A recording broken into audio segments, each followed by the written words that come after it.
вечер всем, кто выбрал сегодня это пространство для того, чтобы провести этот вечер во всем многообразии сегодняшних минских событий. Очень приятно видеть вас, надеюсь, нас станет еще больше в процессе. Сегодня мы будем в очередной раз рассуждать о будущем. И вот я сегодня с утра прочитала у одного из достаточно популярных блогеров-публицистов украинских такой рецепт короткий, который он предлагал для Украины в деле реформ. И предложение состояло в том, чтобы выбрать 10 приоритетов очень точечных, в которых Украина может через определенное время стать абсолютным лидером в мире. Каких-то очень узких областей. И, говорит он, реформу нужно делать так, чтобы эти области развивались, ну а дальше все покатит само. И я не собираюсь обсуждать саму идею, а почему я вспомнила это сейчас, потому что это очень связано с вот всей серией лекций, которые мы проводим, которые посвящены будущему Беларуси, связано вот этим способом размышления, который исходит не от догоняющего способа размышления, да, там, ну, чтобы вот было хотя бы как у развитых стран там, или еще как-то, а вот с этим закидыванием в будущее, в общем, воображением, там, неким сценированием, ну, то есть представлением того, чего сейчас нет, но в принципе может быть, хотя, в общем, неизвестно будет ли, и выстраиванием своих действий из будущего. И мне кажется, что сегодня в Беларуси очень нам недостает вот в том числе такого способа размышления, да, и вообще этой вот способности, может быть, очень по-разному, но работать с этим будущим. Кто-то прогнозирует, точно высчитывая тенденции, кто-то строит проекты, кто-то мечтает. Но вот это отталкивание от будущего, мне кажется, сегодня нам очень важно для действительно задания неких темпа, динамики и так далее. И вот наша серия, это уже 5-я, по-моему, лекция, мы пытаемся из разных областей, сфер вообразить это будущее, вообразить, подумать про него. И, разумеется, каждая сфера важна по-своему. И сегодняшняя сфера медиа, наш уважаемый лектор, мне кажется, они важны в этой теме. Во-первых, сфера медиа – это одна из самых динамично развивающихся сфер, которая, в общем, все больше и больше занимает нашу жизнь, и уже сейчас невозможно представить, мечтать и прогнозировать даже там политические реалии, образовательные реалии, культурные реалии, не охватывая эту сферу. И, разумеется, так же, как на прошлой лекции мы обсуждали технологии и IT-технологии, так и медиасфера – это то, что во многом задает будущее. Но есть еще один момент, который, мне кажется, тоже важен. Это то, что медиасфера еще и наполняет содержанием наше будущее и определяет то, как мы про него думаем. Потому что мы все равно погружены в контент, да? Мы погружены в то, что мы читаем, видим, хотим мы этого или не хотим. И в том числе то, что мы читаем и видим, настраивает нас на то, про что думать, как думать, какими словами, каким языком, какими моделями. И мне кажется, это тоже очень важная часть рефлексии и размышления о будущем.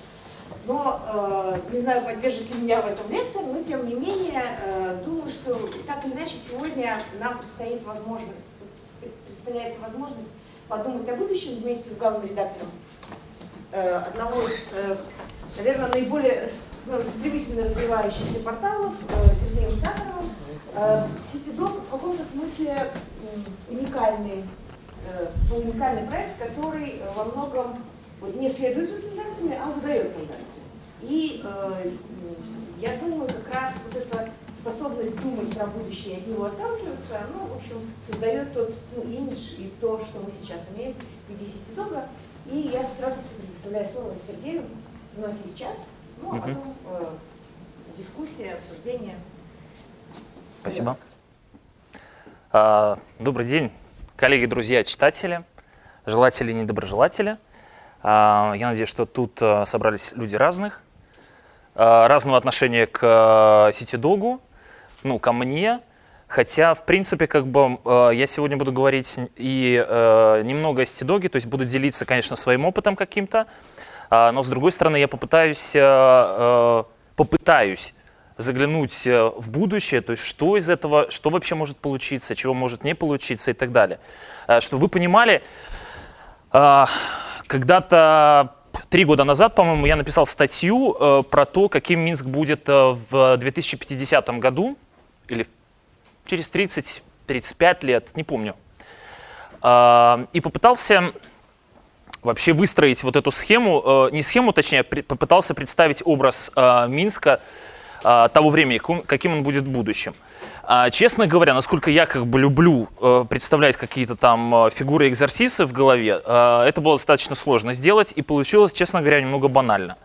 Были какие-то вещи, которые удивили даже меня, то есть уже можно было бы проследить, что может произойти с Минском, но так или иначе. И вот этот как бы груз того, что не скатиться уже в полную банальность, он достаточно надо мной давлеет и сегодня.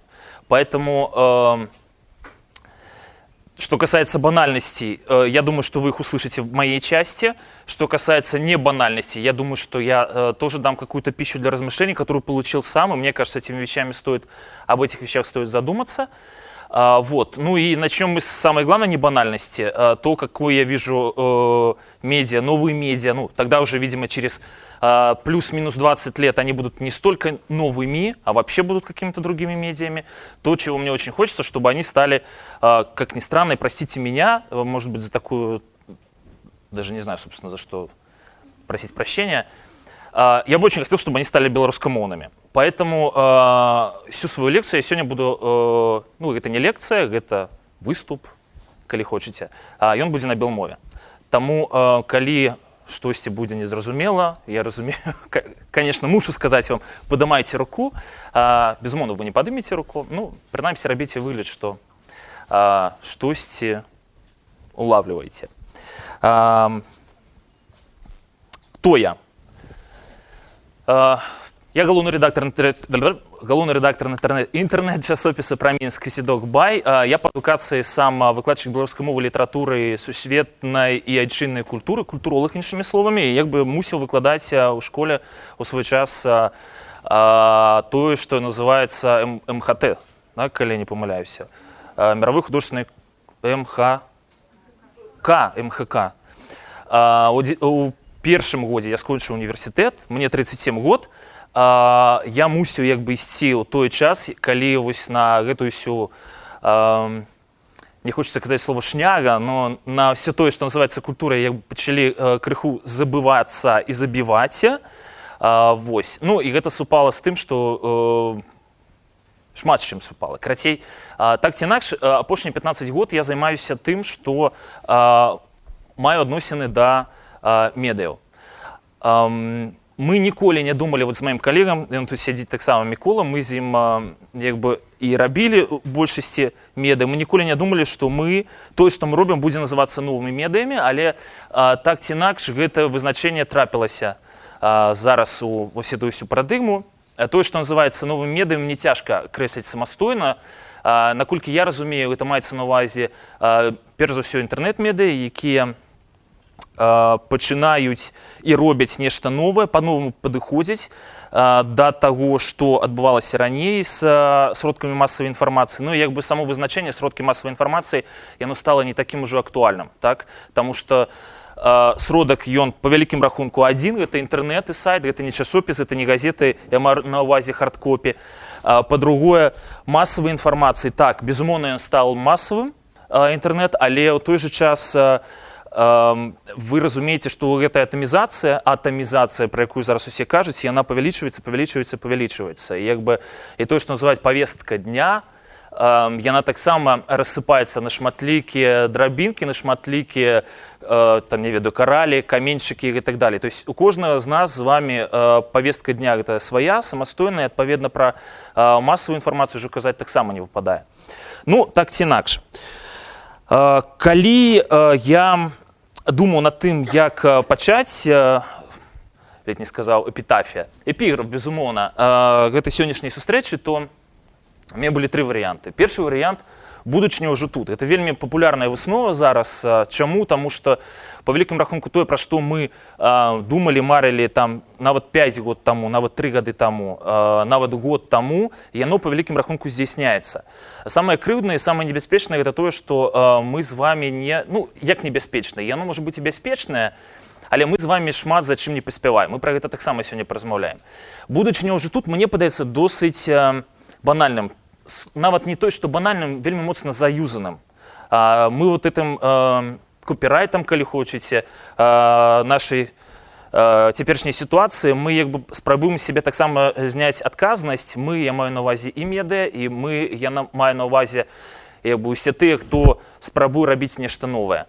Мы спрабуем зняць з сябе адказнасць за тое, што мы не паспяваем, але сапраўды мы не паспяваем. Прычым, каб вы разумелі, не паспяваем не толькі мы ў Беларусі, не паспявае ўвесь свет. Ну, зноў-такі пра гэта я скажу пазней. Другі эпіграф, я падумаў, можа быць, варта адзначыць, не адзначыць, а сказаць, тое, што адбудзецца 2 чэрвеня, яно шмат што памяняе ў беларускай медыапрасторы.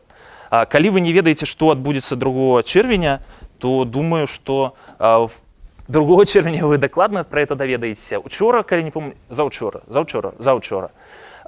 шмат хто атрымаў прэс-рэліз. Я адно, што не памятаю, гэта было Тутбай ўсё ж такі. Пра тое, што 2 чэрвеня чакаецца нейкая супер сделка. Што за супер сделка, што адбудзецца 2 чэрвеня, пакуль ніхто не ведае нават у самой рэдакцыі Тутбая. Па нашай інфармацыі, па маёй інфармацыі, гэта можа быць 2 варыянты. Першы варыянт, які нас непасрэдна не будзе тычыцца, магчыма, вулком выкупіць Атлант-Тэлеком. Гэта чуткі. Я не ведаю, ці гэта праўда, ці гэта няправда. Другі варыянт гэта тое, што 2 чэрвеня каталог Тутбая Тамбай, ведаеце такі, так, паглыне Релаксбай. Гэта таксама чуткі. Наколькі гэтыя чуткі спраўдзяцца, я казаць не магу. Наколькі яны з'яўляюцца праўдай, я таксама сказаць не магу. Можа быць, ёсць 3, 4, 5 варыянты, яны насамрэч праўдзівыя. Але так ці інакш, вось тое, што можа адбыцца 2 чэрвеня, магчыма таксама зменіць вот эту беларускую парадыгму. Будзе яна тычыцца медыа, не будзе? Будзе, відаць што. Але мы не ведаем. Трэці эпіграф, які я думаў узяць, ўсё рухаецца па коле. Гэта маё ўласнае меркаванне, якое падмацаванае хісткім адукацыйным працэсам педуніверсітэта час ад часу, але па некаторых прадметах сапраўды там вельмі моцныя спецыялісты. І калі вы вывучалі гісторыю культуры, культуралогію, то відаць, што вы самі для сябе, каб было зручней ўсё гэта разумець, усе гэтыя працэсы, механізмы і так далей. Ну, я, прынамсі, такую зрабіў для сябе выснову, што па вялікім рахунку сапраўды ўсё паўтараецца. У іншых маштабах, з іншымі тэхнікамі, з іншым бэкграўндам, але па вялікім рахунку, вось колькі чалавецтва жыве, колькі тысяч гадоў, так, можна супастаўляць нейкія рэчы. Ну, так, як бы адна з прычын таго, што нарадзілася тэорыя Дарвіна, да, яна таксама можа у нейкім сэнсе нешта патлумачыць. Але гэта мне падалося такім трохі слабым аргументам для таго, каб стаць эпіграфам. І тут сёння раптам адна мая сяброўка скідае мне інфармацыю, якую я па шчырасці не бачу, і мне падаецца, яна вельмі, сапраўды вельмі важная. Прынамсі для медыа, для будучыні медыяў, і ў першую чаргу, я б сказаў, для будучыні беларускіх медыяў, яна сапраўды вельмі важная. Што яна нам кажа? Як вы ведаеце, ёсць адблок, так, які блакуе рэкламу, і, можа быць, я не ведаю па шчырасці, можа быць, вы ведаеце, ёсць плацежны сервіс Flutter. Можа быць, вы чулі. У чым сутнасць? Адблок і Flutter зрабілі калабарацыю, дзякуючы якой, нібыта, СМІ змогуць зарабляць грошы праз сваіх чытачоў. Ну, гэтым нікога не здзівіш, па вялікім рахунку. Да? Ёсць магчымасць выкупляць контент, дакладней, вы падпіску купляеце, і іншае. Тут сістэма троху іншая будзе. Тут у вас, груба кажучы, ёсць нейкая нычка, нейкая заначка грашовая, так? Да якой Flutter будзе мець нейкія адносіны. Ну, не нейкія адносіны, ён можа эту нычку вашу трымаць.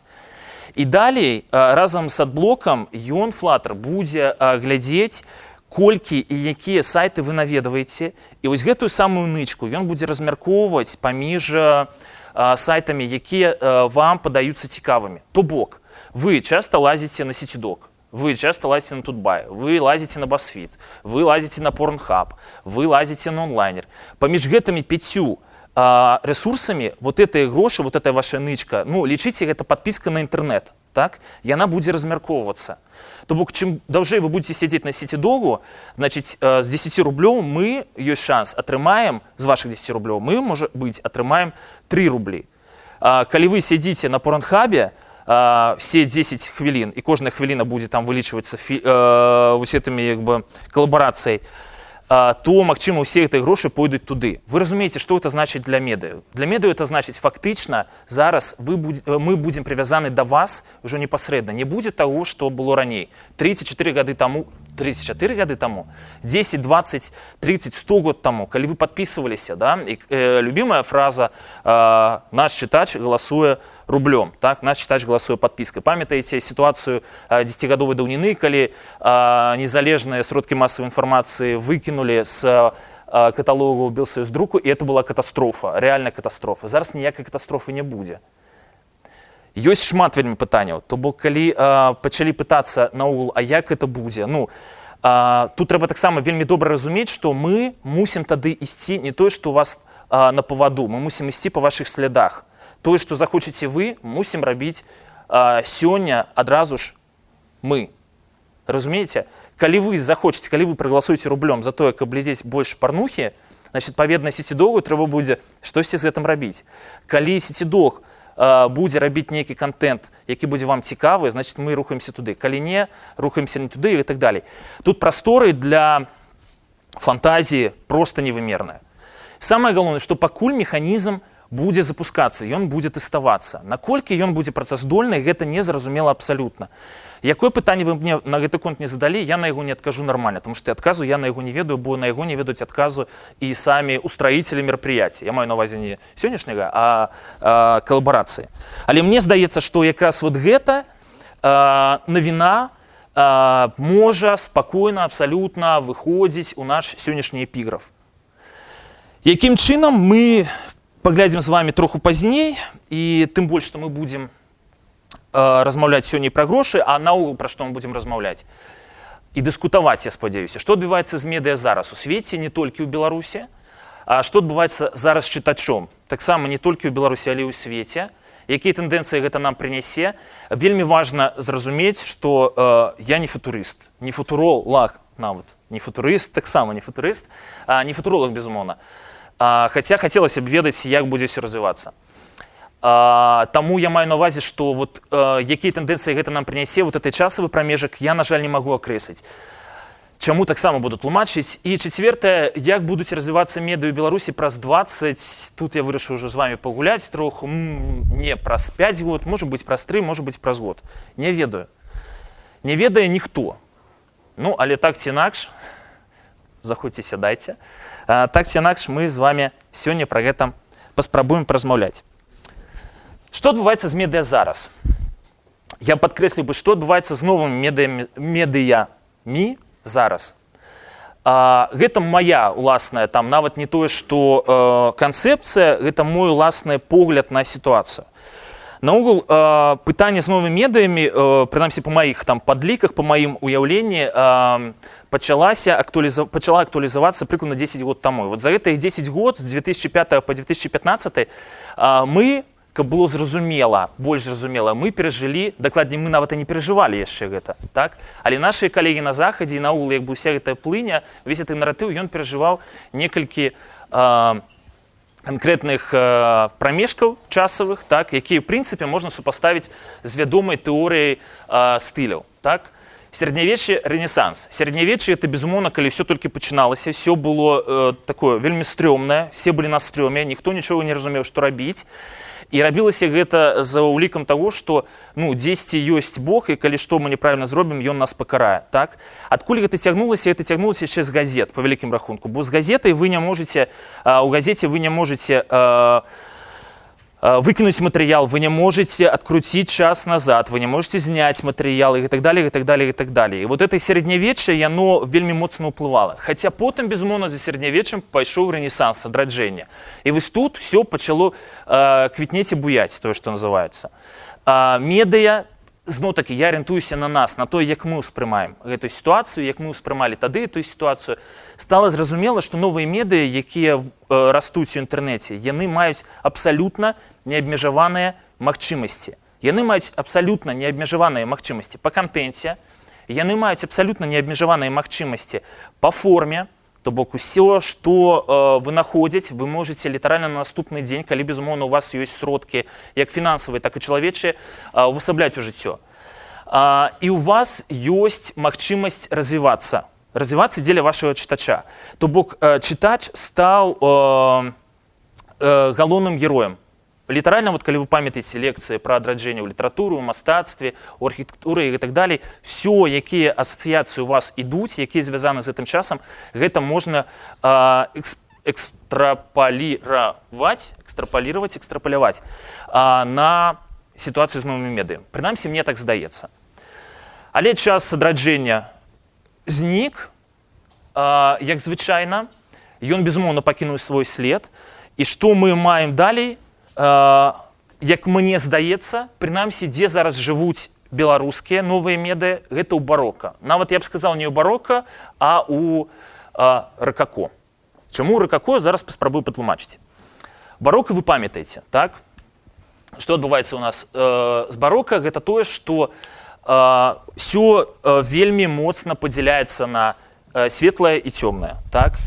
Все гэтыя складкі, якія ёсць, гэта таксама ёсць адпаведна нават філасофская, культуралагічная тэорыя адносна складак, што адыгрывалі складкі ў мастацтве барока.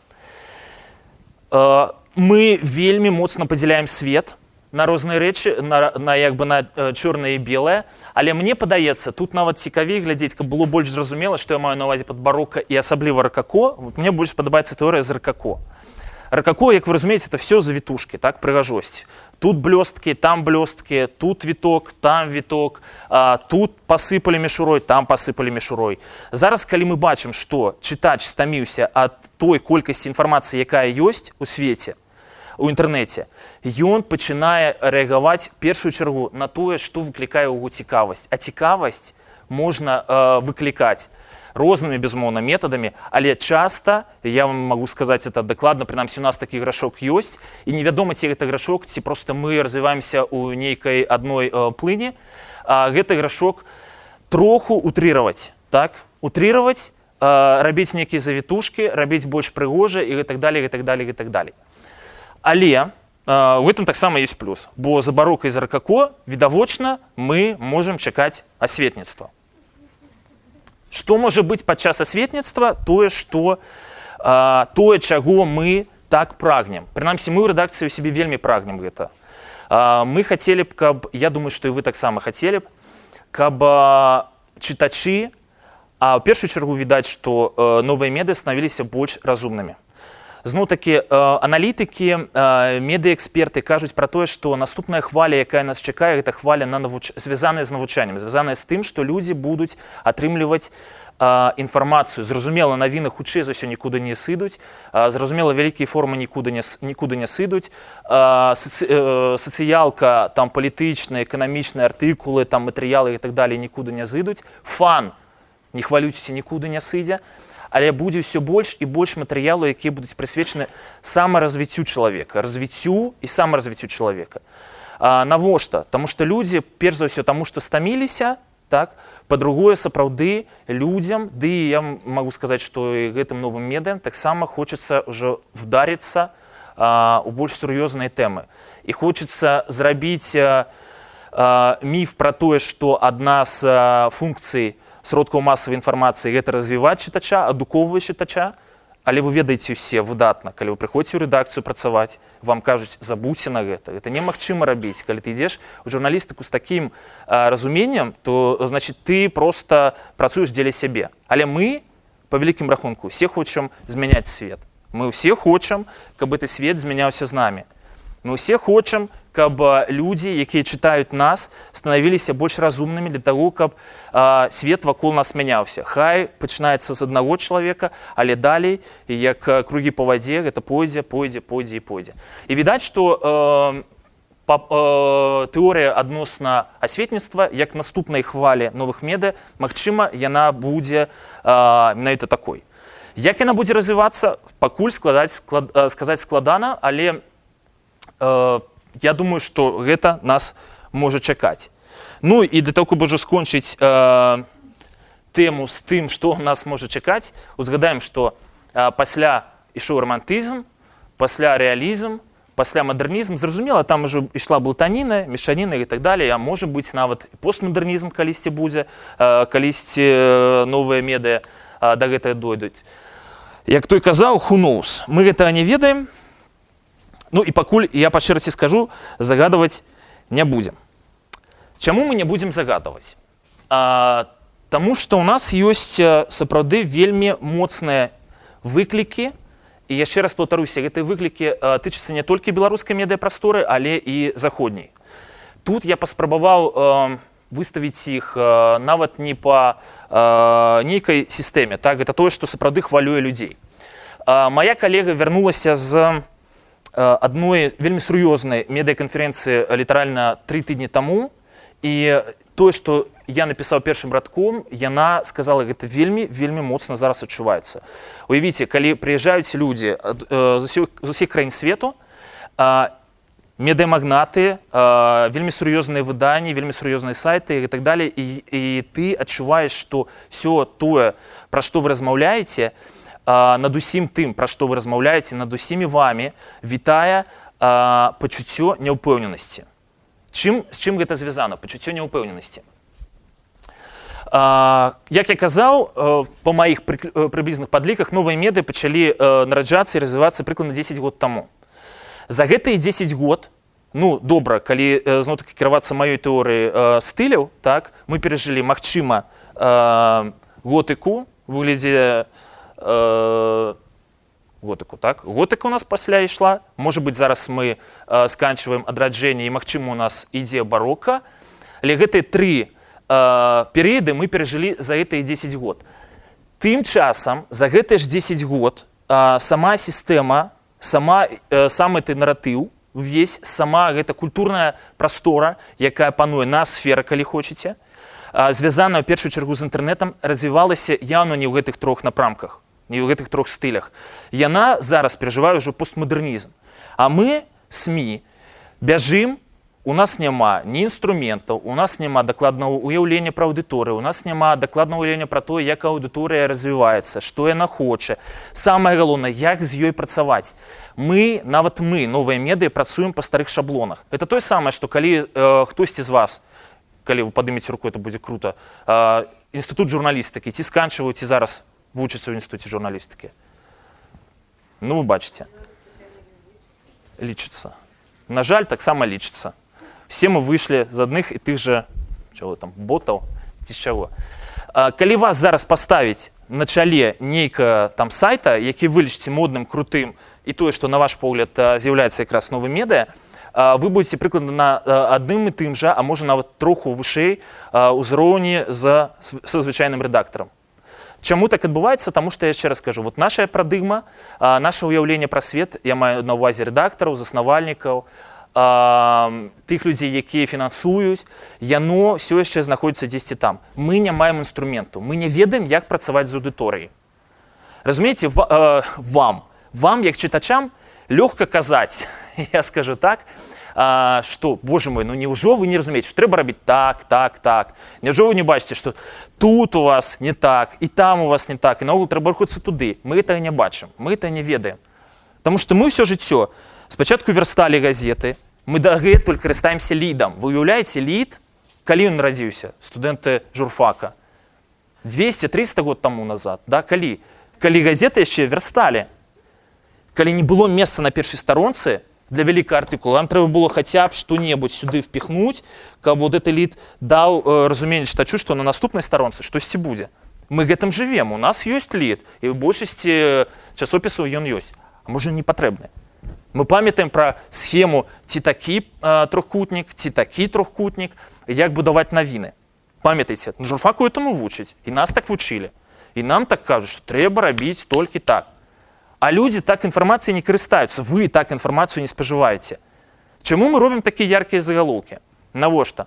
Для того, каб вы проста гэтым загалоўкам цапануліся, каб вы зразумелі, варта вам клікаць далей ці не варта вам клікаць далей. І калі вы прачытаеце, ну давайте любы артыкул, сённяшні, ну не буду прыдумляць. Калі вы прачытаеце загаловак метафарычны, прыгожы, ну такі, якім бы там ганарыўся ваш выкладчык, так? Вы на яго не клікнеце. І з іншага боку, калі вы напішаце загаловак, як сёння любяць называць жоўты, хаця наўрад ці яго таксама можна назваць жоўтым, на яго клікнуць. Але зноў-такі, хто сказаў, што гэта тое, што патрэбна нам, чытачам звычайна? Таму што, ну, відаць, што мяне таксама можна аднесці да чытача. Чаму чытачы такія? Што з імі здарылася? Што адбываецца з людзьмі, калі яны сядзяць у каментах і флудзят, это ў лепшым выпадку, выліваюць бруд адзін на аднаго, это ў лепшым выпадку, заклікаюць да нечага незразумела, ад чаго беларускага галоўнага рэдактара валасы становяцца дыбам за тое, таму што яму за гэты камент пагражае закрыццё ад Міністэрства інфармацыі. Што вы робіце? Хочам мы крычаць. А вы нешта робіце. Робіце, пішаце, і мы не ведаем, што за там рабіць. Рэкламадаўцы прыходзяць і кажуць, мы хочам штосьці новага. А што мы вам можам прапанаваць? У нас ёсць баннеры, у нас ёсць натыўная рэклама. О, боже мой! Бліжэйшыя 2 гады самая модная будзе. Натыўная рэклама. У нас ёсць вушы для брэндзіравання. У нас ёсць, што яшчэ? Баннеры. Я казаў баннеры? Да, вы казалі баннеры. Я казаў баннеры. Все, больше у нас нічога няма. А што мы будзем рабіць з мабіламі? Ну, можа быць, баннеры? А можа быць, это чытачу не цікава. Можа, чытач нават і не паглядзець на ваш баннер, якая у вас там будзе вёрстка, ці якую прылажэнне вы зробіце. Гэта людзям можа быць не цікава. Гэта абсалютна незразумела, працуе ці не працуе. Як нам зарабляць грошы? Вот моя калега расказвала, это тое пытанне, якое проста абмяркоўвалася на гэтай сесіі, так, на гэтай канферэнцыі, таму што людзі не разумеюць, як можна зарабляць шмат грошай. Шмат. Грошы это, безумоўна, можна зарабляць па капейчыне, тут.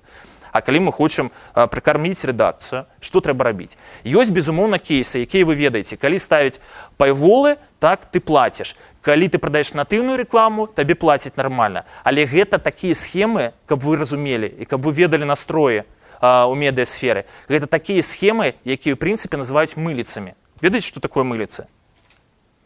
Кастылі. А так красиво называюцца, правильно?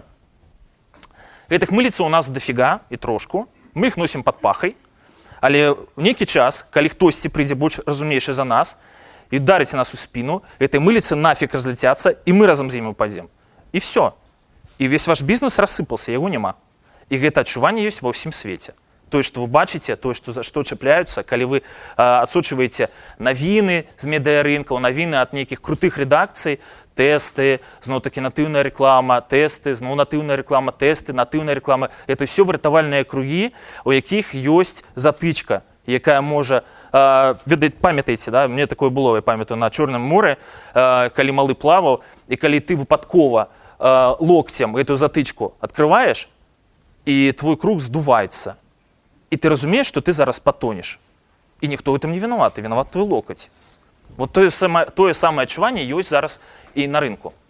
Што рабіць з соцсеткамі, гэта пытанне наогул. 12 число, калі не памыляюся, 12 число, да, інстант артыкулы анансаваныя пачалі з'яўляцца ў Фейсбуку.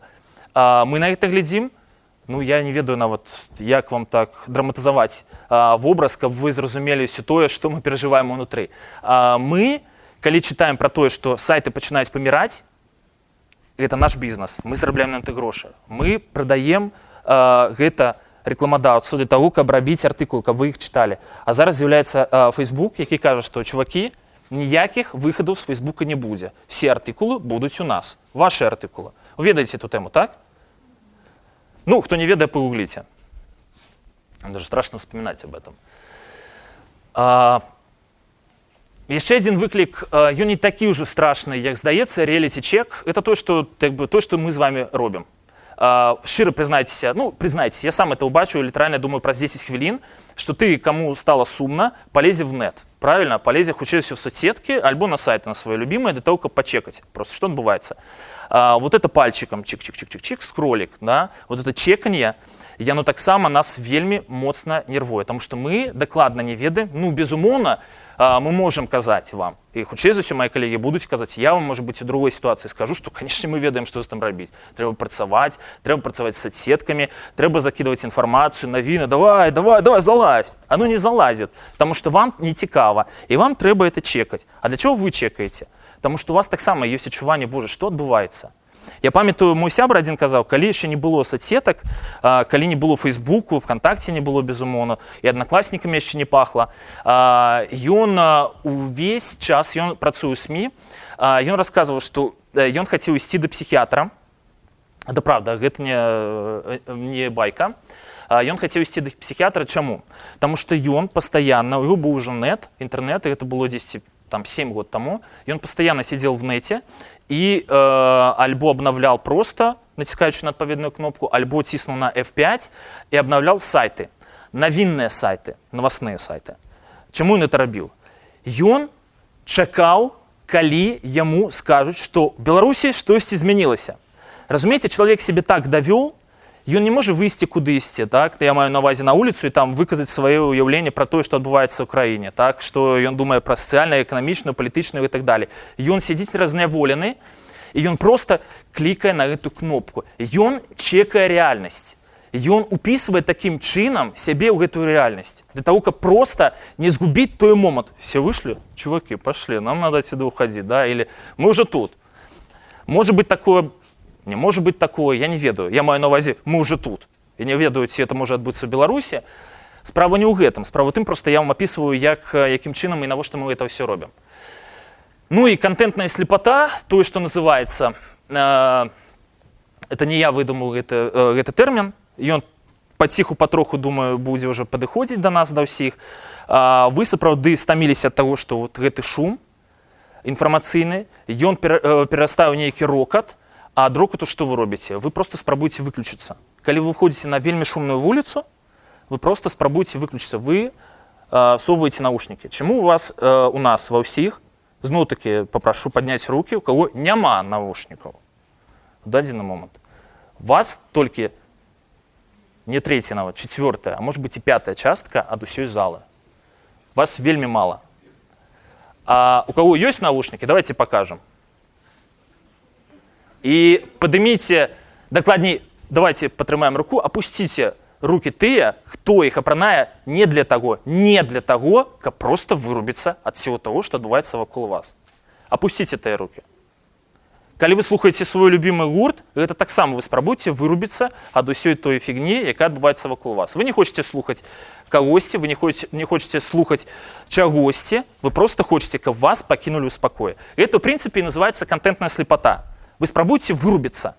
И вот это вырубание, вот эта контентная слепота, это таксама вельмі вялікі выклік для медыяў, для тых, хто робіць это медыа па ўсім, яшчэ раз падкрэслю, свеце. Яшчэ тое, што я казаў, знікае агульная павестка дня. Ну, я гэта тлумачу. Сапраўды, яна ў кожнага з нас адна, асобная. Тое, што спрабуе тая ж Медуза казаць пра зрабіць эту повестку дня, ну так ці інакш Медузу там праглядае з усяго былога Савецкага Саюза 1 мільён чалавек, так? А нас колькі там мільёнаў? Жаўцізна. Гэта тое, што любяць ярлык, які любяць начэпліваць чытачы, нашмат які сёння выданне, у тым ліку беларускі, это гучыць, в прынцыпе, смешна. Чаму жаўцізна для нас гучыць смешна? Таму што Беларусі прынцыпова не склалася ніколі, яе не было культуры таблоідаў. Тое, што фактычна называецца жаўцізной, яе ніколі не было. Тое, што мы лічым жаўцізной Камсамольскую правду, онлайнер, ну я думаю, што онлайнер уже мала хто лічыць жоўтым, так, таму што яны так больш пасур'ёзнілі. Яшчэ некаторыя, нават нас сетидок называюць жоўтымі час ад часу. Гэта ўсё не жаўцізна. Мы ніколі не пішам пра, там, не ведаю, цыцкі Аёвы, так, умоўна кажучы. Мы ніколі не пішам пра тое, колькі у каго сыноў у кіраўнікоў дзяржавы. Мы не пішам пра тое, што... Ну, тут згадайце, што вы чыталі у Сане альбо ў Більдзе. Мы пра гэта не пішам, у Беларусі нельга пра гэта пісаць. Мы не можам быць жоўтыя апрыёры. Запомните гэта.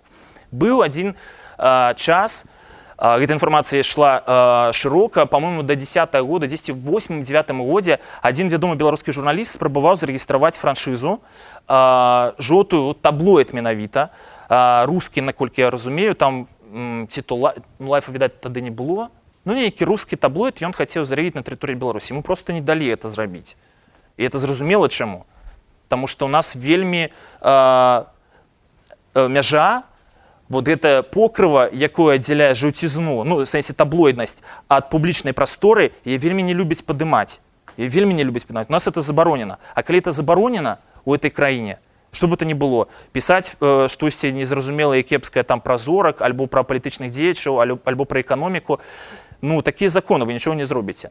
То есть ён таксама сказаў окей і нічого болей не рабіў. А чаму жаўцізна, чаму яна як бы зараз навязваецца намі з усіх бакоў? Намі, я кажу, мас-медыя. Гэта таксама адна з прычын для того, каб вас просто чпануць на крючок. Хаця тут, канешне, шмат што залежыць ад шчырасці рэдакцыі. І калі рэдакцыя просто завастрае вашу увагу на нейкім факце, гэта не жаўцізна, гэта просто завастрэнне на нейкім факце. Калі ўжо, канешне, газета пачынае, альбо медыа, тым больш новая медыа, перавіраць, да, хлусіць, то тады это не жаўцізна. Гэта просто няшчырыя адносіны да свайго чытача. Тое, што мала сваіх герояў, гэта хвароба беларускай медыапрасторы. І зноў-такі, калі вы журналіст альбо вучыцеся на журфаку, то вы відавочна з гэтым сутыкаліся, што знайсці нейкіх экспертаў незамыленых, ну, мовна кажучы, вот тут прыйшоў Михаил Дарашевич, вот прывядзем яго прыклад. Калі, напрыклад, вам трэба атрымаць нейкія дадзеныя статыстыку па беларускім інтэрнэце, хто, якія сайты, сёння, дарэчы, мы звернемся да яго таксама, якія сайты карыстаюцца папулярнасцю, напрыклад, чаму менавіта такія, якая аўдыторыя чытае менавіта гэты сайт, і іншае. Все, што тычыцца статыстыкі ў інтэрнэце, часцей за ўсё Михаил падмывае за всеми. Ну, то есть, разумееце, мысли, так сказать. Таму што ён адзіны, ну, можа быць, не адзіны, але мы яго ведаем лепей за ўсіх, эксперт. Што? Таму што Михаила нават не ведаюць. Это, дзякуй Богу, я яшчэ ведаю. І мае... А? Михаил яшчэ незамылены эксперт. Отлично. Предлагаю за это выпить. Хвилинный перапынак. А что вы наливаете? Проналивает это праз хвилин 20-30. І у нас мала сваіх герояў. І тое, што зараз пачынаецца, мне здаецца, гэта вельмі добры знак таго, што, магчыма, вот это выклік, на яго мы адкажам, новыя медыа адказваюць вельмі добра. Мы пачынаем сапраўды шукаць цікавых герояў. Мы не шукаем, як нашыя продкі, журналісты, даярак, калгаснікаў, просто для таго, каб альбо там рабочых, альбо інтэлігенцыю, просто для таго, каб расказаць пра іх дасягненні. Мы пачынаем іх шукаць, даярак, рабочых, спецыялістаў, дактароў і так далей, для таго, каб яны расказвалі свае цікавыя гісторыі. Таму што ў адзін момант, ну, прынамсі, мы ў рэдакцыі зразумелі, знайсці добрых экспертаў, якія будуць расказваць вам пра нешта, тлумачыць вам штосьці, будуць расказваць сваіх герояў, іх мінімум. У Беларусі іх мінімум. Экспертамі могуць быць мы з вамі, вы, нашы чытачы. У кожнага з нас свая гісторыя. Вы разумееце, калі взять па адным хаця б жыхары Беларусі, то атрымаецца, што мы з вамі, журналісты, якія тут прысутнічаюць, маем 9 прыкладна мільёнаў гісторый. Уявіце, 9 мільёнаў гісторый. Іх трэба проста выцягнуць. І тады гэты выклік можна выкрэсліваць абсалютна спакойна. Соседки забирают контент и становятся закрытой пляцоўкай. То, что як яны забираюць контент, я вам рассказал. Так? Это то, что мы чакаем от Фейсбука. Як з гэтым працаваць, пакуль што мала зразумела. То бок Фейсбук прапануе там падпісвацца вялікім выдаўцам на гэтую паслугу. Мы выкладаем у Фейсбук артыкулы, і вы нікуды не сыходзіце. Вы не ідзеце да нас на сайт. Нам немагчыма манетызавацца. Мы не ведаем, што рабіць далей. Гэта выклік, гэта вельмі вялікі выклік да нас. Больш за тое, соцсеткі становятся вельмі закрытымі. Это все патыхае вельмі кепска. Але відаць, што Facebook хутка можа стаць такім ВКонтакте. Ну, што я маю на ўвазе? У нас калегі мусіць мне падказаць, Мікола ці Яся, колькі у нас подписчикаў у Фейсбуку? 25 тысяч, а ВКонтакте прикладно 40 тысяч, да? 40 тысяч ВКонтакте. І аўдыторыя у нас з Фейсбука, нягледзячы на то, што аўдыторыя малая, ідзе нашмат болей, чым з Контакта. Чаму так адбываецца? Ну, зразумела, што падпісваюцца аўтаматычна, это все ясно. Але у ленце мы таксама дзесьці ў кагосьці там праскокваем. Контакт вельмі закрытая сістэма. Это такая экасістэма у экасістэме, она сама ў сабе. Facebook у гэтым сэнсе быў больш адкрыты. Але тое, што адбываецца зараз, ён закрываецца. І, адпаведна, мы губляем яшчэ адну пляцоўку для таго, каб развівацца, для таго, каб нарошчваць нашу аўдыторыю. Ну і яшчэ адна праблема, яшчэ адзін трабл, яшчэ адзін выклік для нас. Гэта, я яго назваў проста, Тутбай versus Mail.ru. Михаил, калі не памыляюся, мы вот з калегай таксама не спрачаліся, у восень ці ў зіму Тутбай нарэшце ўвайшоў тройку.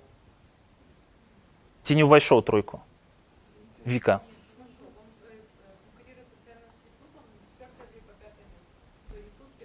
А хто першы? А другі? Третє? Яндекс. Тутбай versus Mail.ru я написал для того, каб вы разумелі, што беларуская медыапрастора змагаецца, яна вымушана змагацца. І як бы мы это ни казалі, это все адно змаганне ідзе з рускай медыапрасторай. І мы, з рускай, і не толькі з рускай, YouTube это зразумелачай, і Google зразумелачай, але мы пастаянна змагаемся за тое, каб не губляць сваю аўдыторыю. Мы пастаянна змагаемся за тое, каб аўдыторыя да нас прыходзіла больш і больш. І гэта вельмі сур'ёзны выклік, з якім змагаемся мы, які адбываецца і які мы, уласна, і спрабуем вырашыць. Давайте паспрабуем зірнуць все ж таки ў будучыню. Я думаю, што нейкая частка слухачоў сёння сабралася таксама дзеля гэтага, для того, каб зразумець, куды все ж таки мы рухаемся, куды рухаецца Беларусь і куды рухаецца наогул медыапрастора сусветная, і што з імі можа адбыцца. Мне здаецца, это самая асноўная тэма, з якой варта пачынаць. Таму што журналісты ніколі не перавядуцца на зямлі беларускай і наогул на зямлі. То бок знайсці рэдактара, журналіста з горем пополам можна. Як знайсці грошы? Вось гэта пытанне. Пытанне, якое таксама хвалюе ўсіх, звычайна, але над якім можна і варта працаваць. Першае, што мне падаецца, чым все это папахивает, што можа адбыцца праз 3, 5, 10, 20 гадоў, можа быць і не, але я ведаю дакладна, што некаторыя медыа ў гэтым кірунку працуюць. Гэта я назваў сінергія як бізнес-мадэль. Што маецца на ўвазе? Ёсць рэдакцыі, і ў іх ёсць дадатковы бізнес рэдакцыйны. Я маю на ўвазе не кокс, не дрэваапрацоўка і не нафта, а штосьці больш культурнае. Штосьці, што будзе звязана больш менавіта з медыапрасторай. Умоўна, калі вы паглядзіце, чым можа зарабляць газета New York Times? Напрыклад, продажам сваіх экспертаў, альбо продажам сваіх журналістаў на нейкія іншыя пляцоўкі, это кепская ідэя, нейкім сваім кліентам, і яны будуць ім пісаць у карпаратыўны часопіс, напрыклад. Альбо New York Times вырашыць займацца медыабізнесам, рэклама я маю на ўвазе, медыабізнес, калі кажу, альбо New York Times раптам вырашыць пайсці па слядах Трампа і заняцца нерухомасцю. Все гэтыя мадэлі, яны могуць, в прынцыпе, дапамагчы людзям, могуць дапамагчы рэдакцыям. Некаторыя рэдакцыі у гэтым кірунку ідуць, таму што гэта адна з магчымасцяў зрабіць сябе незалежнымі ад інвестараў, незалежнымі, умоўна незалежнымі ад рады дырэктароў і гэтак далей. То есть, каб вы разумелі, зноў-такі, што па маіх суб'ектыўных уяўленнях каля 80% медыа ва ўсім свеце яны непрыбытковыя. Яны альбо ідуць у мінус, альбо выходзяць у нуль.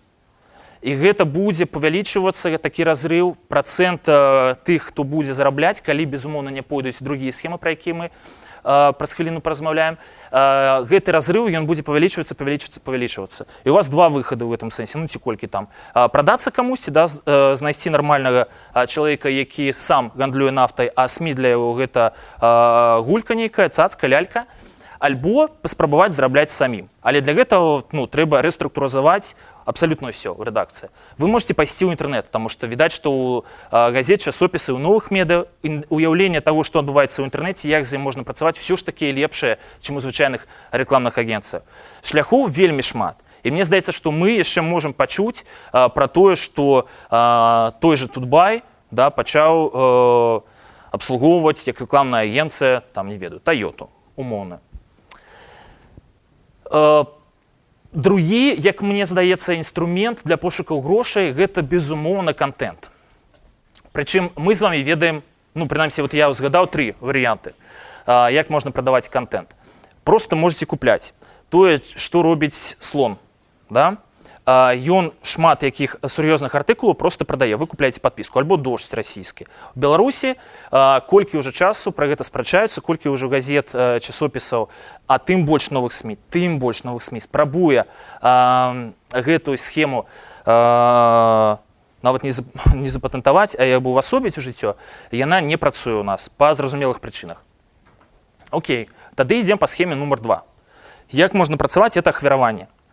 Ахвяраванне, як вы ведаеце, напрыклад, газета «Наша Ніва», так, яна вот збірае ахвяраванне на выданне сябе. Ну, зараз уже, як вы ведаеце, толькі адзін будзе нумар выходзіць на месяц, раз на месяц будзе выходзіць «Наша Ніва». Я думаю, што гэтых ахвяраванняў можа нават і хапіць, а можа і не хапіць. Вельмі слізкая схема, вельмі незразумелая схема, асабліва незразумелая, асабліва хісткая і слізкая ў беларускіх умовах, калі заканадаўства пабудаваная і зробленая яшчэ па лекалах 80-х, 90-х, у лепшым выпадку нулявых гадоў.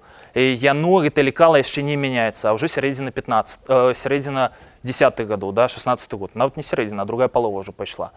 І вельмі складана, канешне, пад гэтыя лекалы выбудоўваць свой бізнес. Вельмі складана. Але ніхто не сказаў, што раптам праз год мы не даведаемся, што гэта ўсё, такія схемы абсалютна легальныя, абсалютна празрыстыя. Мы ж з вами мяркуем і уяўляем, якой можа быць будучыня.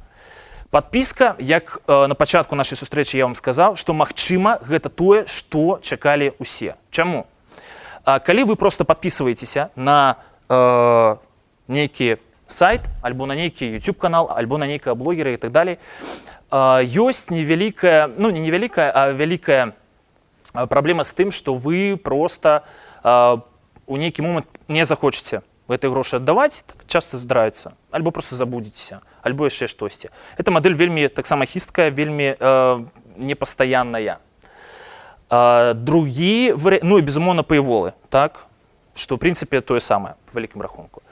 Той варыянт, які зараз прапануюць, пра які я вам расказваў, калі у вас будзе на картцы, я так разумею, што хутчэй на картцы, ну альбо на вашым рахунку, будзе зафіксаваная сума, якую вы гатовыя будзеце даваць на тое ці іншае выданне, я думаю, што ў прынцыпе яна мае вельмі вялікія шансы на тое, каб увасобіцца. Яна вельмі простая, я думаю, што там нейкія загагуліны, нейкія траблы, іх можна вельмі хутка выраўняць, але так ці інакш мне здаецца, што яна можа прынесці нейкі плён. І зноў-такі вяртаюся, вялікая праблема можа быць тая, што ўсе мы ператворымся ў порнхабры альбо ў рэдтюбы у лепшым выпадку. І гэта сапраўды вялікая праблема, але гэта тое, што можа прадаваць і тое, што можа, што вы можаце купляць. Інструменты і тэхналогіі, контент. Тое, што тычыцца контента, мне здаецца, я тут накідаў некалькі варыянтаў, некалькі зараз прагляджу. Некалькі варыянтаў. Вось, яны абсалютна тупыя, простыя, але мне здаецца, што за гэтым можа быць будучыня. Новыя соцсеткі. Я разумею, што это смешна, я разумею, што это выглядае так троху наіўна, інфантыльна. Боже, колькі у нас у адной толькі Беларусі было спроб зрабіць новыя соцсеткі. І Тутбай спрабаваў зрабіць, і памятаеце той хлопец, які, як это называлася соцсетка? А? в Сітібай, да, якую ён спрабуе зараз зноў перазапусціць. Я разумею, што это ўсё гучыць досыць смешна, калі вы глядзіце альбо калі у вас наогул ёсць уяўленне таго, што такое Facebook і ВКонтакте. Але тым не менш, адкуль у мяне з'явілася такая ідэя? Зноў-такі з калегамі мы размаўлялі і прыйшлі да такой высновы. Яна таксама не новая, але мне здаецца, яна можа стаць штуршком да вот этого бізнеса. Что native digital, да, люди, это нового поколения, ну, хутчэй всё, это вы, якія раслі ўжо з соцсеткамі, вы не будете кіравацца толькі тым, што Facebook — это аўдыторыя больш разумных і заходня арыентаваных людзей, а ВКонтакт — это шкалата. Не. Хутчэй всё, вы ўжо неяк па-іншаму на это глядзіце. Зноў-такі, складана вельмі сказаць, але я думаю, што будзе вельмі цікава правесці сацыялагічныя нейкія даследаванні адносна таго, як новае пакаленне разумее соцсеткі, як яно іх спрабуе выкарыстоўваць. І мне здаецца, што ў адзін момант, калі вот гэтыя даследаванні будуць і калі мы атрымаем на рукі нейкія лічбы, то хутчэй за ўсё стане зразумелым, што ВКонтакте, я кажу пра нашу зараз аўдыторыю, і Фейсбуке гэта не тыя соцсеткі, якія хочуць нейкая вельмі цікавая частка аўдыторыі. То бок на тым, што ні адна з іх не задавальняе інтарэсы не самых цікавых, а як бы, ну, так звана, это расхожая фраза «сярэдні клас», про які ніхто ў Беларусі не ведае, што яны, хто яны, але мы уяўляем і адчуваем, што это мы з вами. Вот магчыма, хутчэй за ўсё, гэта будзе так званы сярэдні клас, што ён запатрабуе нейкую новую соцсетку, якая будзе з аднаго боку не такая флудлівая, як ВКонтакте, з другого боку не такая закрытая і высакалобая, як Фейсе. Урэшце рэшт, можа быць, пойдзе гаворка пра тое, што новыя соцсеткі будуць ужо, і гэта таксама бачна, нейкія парывы да гэта. Яны будуць больш спецыфічныя на нейкую вельмі спецыфічную аўдыторыю. Але тое, што такое будзе здарацца, і тое, што соцсеткі, гэтыя сувязі сацыяльныя будуць паміж намі з вамі, гэта хутчэй за ўсё. Больш за тое, можа быць, здарыцца такое, што соцсеткі будуць звычайным шаблонам, які можна будзе скачаць. І вот мы, калі б сёння былі, я б хутенька скачал этот шаблончик, а вы хутенька нейкім чынам зачекались в этой соцсетке, да, и мы пачалі з вами просто вести эту гаворку про будучыню новых медыа просто в этой новой соцсетцы, якую я забіў менавіта пасля таго, як скончылася б лекцыя. Все это выглядае сапраўды, мне это нагадвае кніжкі з майго беларуска-савецкага дзяцінства пра будучыню, да? Калі казалі, што вот мы будзем есці з такіх тюбікаў, будешь выдавливать, оно будет вливаться, что мы будем летать на автомобилях, яны не будут ездить по дороге и так далее. Что мы там еще будем робить? Шмат про что там марили, что у нас будет, безумовно, свой роботик там, інше. Тады это выглядало вау. Калі ты подрастал, это выглядало ну-ну. Зараз, як не дзіўна, гэта выглядае шмат чым правдай.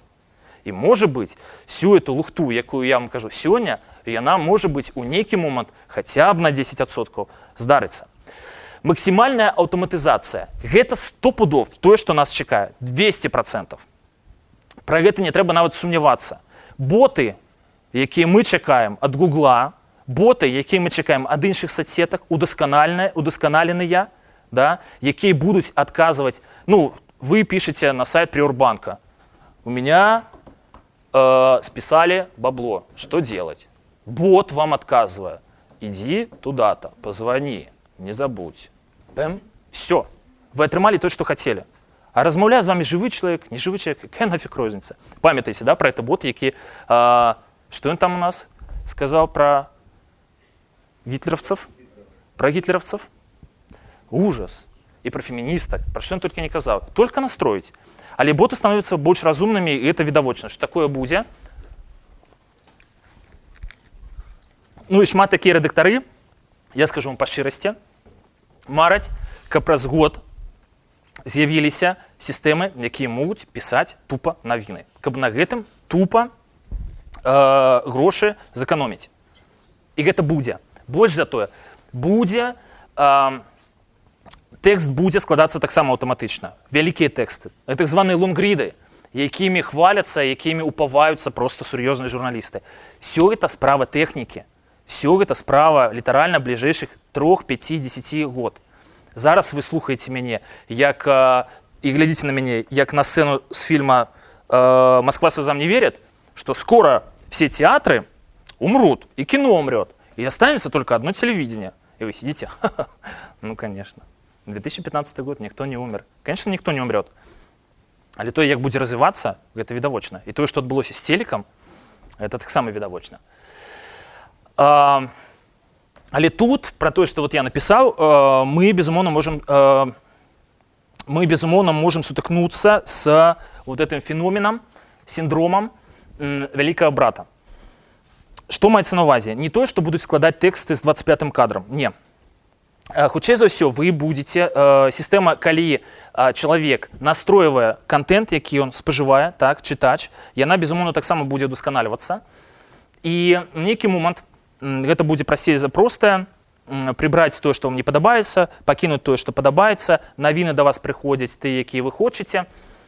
Вельмі важная заўвага, тыя, якія вы хочаце, тыя, якія вы чакаеце. Ваша реальность становится вашей реальностью. Ваши единороги становятся только вашими единорогами. Они бегают по радуге. Они приносят вам радость. Они приносят вам счастье.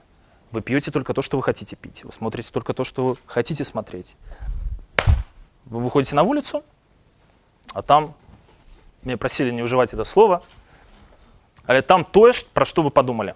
Разумееце, і гэта у лепшым выпадку слова на літару Ж, а можа быць штосьці іншае. Гэта рэальнасць будзе вакол вас, і гэта сапраўды будзе вялікай небяспекай. То есть мы будзем замыкацца, эта атамізацыя хутчэй за ўсё будзе працягвацца. Але мы з вами памятаем, што за барока, нават з ракоко, ішла асвета, а за асветай ішоў романтызм.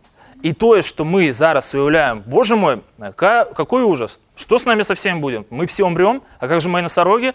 Ничего с вашими носорогами не случится. И, может быть, именно это ваши носороги будут первой предтечей того, что новые медиа будут переживать период романтизму. В яким выгляде? Это уже не до меня. Моя справа сегодня только понагнетать немножко.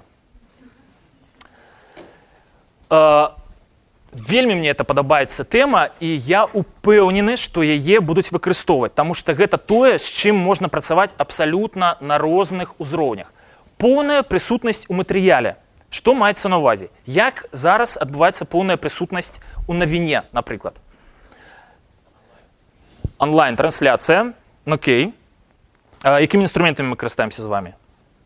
Інстай, твітам, фейсам. Хтосьці там, калі раптам адбываецца нейкая катастрофа, і хтосьці паспеў перадаць нейкі месседж, да, мы як бы такім чынам уваходзім у эту навіну, і як бы мы становімся саўдзельнікамі гэтай навіны. Тое, што адбываецца зараз, тое, што адбываецца і з темай Google Glass, да, зразумела, што не Google Glass, але вот вся эта тема, калі чалавек вот эту рэальнасць уже носіць у сябе, і калі мне сёння сказалі, што то есть Стив сказал, не памятаю, что ў нейкім фантастычным фільме, фантастычнай кнізе было напісана пра тое, што чалавек будзе глядзець на свет праз нейкую лінзу, якая будзе на яго воку, такую лінзу ўжо Sony, калі не памыляюся, да, запатэнтаваў. То бок вы будете карыстацца кампом, хутчэй за ўсё праз 5 год можете карыстацца дакладней кампом, просто спаренным со сваім вокам, я б так сказал. То бок манітор кампа, ён ужо будзе ў вашым воку. І гэта, безумоўна, будзе мяняць абсалютна уяўленне пра тое, куды, як і што з вами рабіць. Уявіце сабе, просто уявіце. З прыемнага ці непрыемнага пачаць? З непрыемнага давайте пачнем спачатку. Крый Божа, у Сірыі новы канфлікт і здарыўся новы тэракт. Што робіце вы? Вы хочаце паглядзець, як это ўсё выглядае. Чаму? Таму што вам не хапае моцных эмоцый. Таму што вы хочаце зразумець, як гэта. Мы, дзякуй Богу, жывем у вельмі спакойнай краіне, дзякуй Богу. Але вам час ад часу хочацца адреналіну. Пэм? І ваша уяўленне, дакладней вы, праз нейкую рэальнасць, трапляеце менавіта ў тое месца, дзе толькі што адбыўся гэты выбух. Колькі адреналіну у вас будзе выскокваць і што з гэтым адреналінам рабіць наваснікам, гэта пытанне іншае. Але тое, што такая тэхналогія можа адбыцца, да, што яна можа вызначыцца, гэта дакладна. Альбо з прыемнага пачнем. Закончым наадварот. Ёсць нейкі матэрыял, зрабіў хтосьці чарговых лістикаў 10 самых распаўсюджаных поз у сексе. Оп. И вы 3D, и вы уже глядите, как это можно робить, и вам уже приемно, и не так страшно, и все хорошо. Вы просто будете працаваць з гэтым. В сэнсе, вы будете жить, мы будем працаваць з гэтым, а вы будете ў гэтым жить. Мы — это новые меды. Тады уже на той час это будет новые меды. Перемещение в часе. Моя любимая тема. Самое идиотское, что можно было засунуть в этот доклад, это перемещение в часе. Але поверьте мне, перемещение в часе будет. І для нас, для Мінска, гэта дасць такія магчымасці, пра якія мы можам толькі марыць. У мяне да Мінска шмат пытанняў, да мінулага Мінска. На якой мове мінчукі размаўлялі ў 15, 16, 17, 18 стагоддзі? Дзе ўсё ж такі быў утвораны Мінск? Тут, на Нямізе, ці там, на Гарадзішчы? Дзе? Трэцяе. Што ўсё ж такі рабіў гэты вядомы млынар, Менскі, так? Як его звали? Мянеск, конечно, Мянеск. Где он был? Потому что есть же еще казка такая, ну, ці миф, ці легенда, ці это все ж таки правда, что он был жив на тым месцы, где зараз стаіць гатэль Беларусь. Вось я, напрыклад, хочу атрымаць для сябе адказы на гэтае пытанне. Для мяне гэта вельмі важна. Вельмі важна для маёй самаідэнтыфікацыі. Я не ведаю, дзе это было. Я не ведаю, на якой мове размаўлялі. Я не ведаю, чаму мы перасталі, альбо наадварот, чаму мы паводзім зараз сябе менавіта так. Мне трэба это зразумець. Машына часу мне патрэбна вот так, мне позарез. І я думаю, што вы таксама гэта зразумееце і таксама будете думаць, што рабіць з этой машынай часу.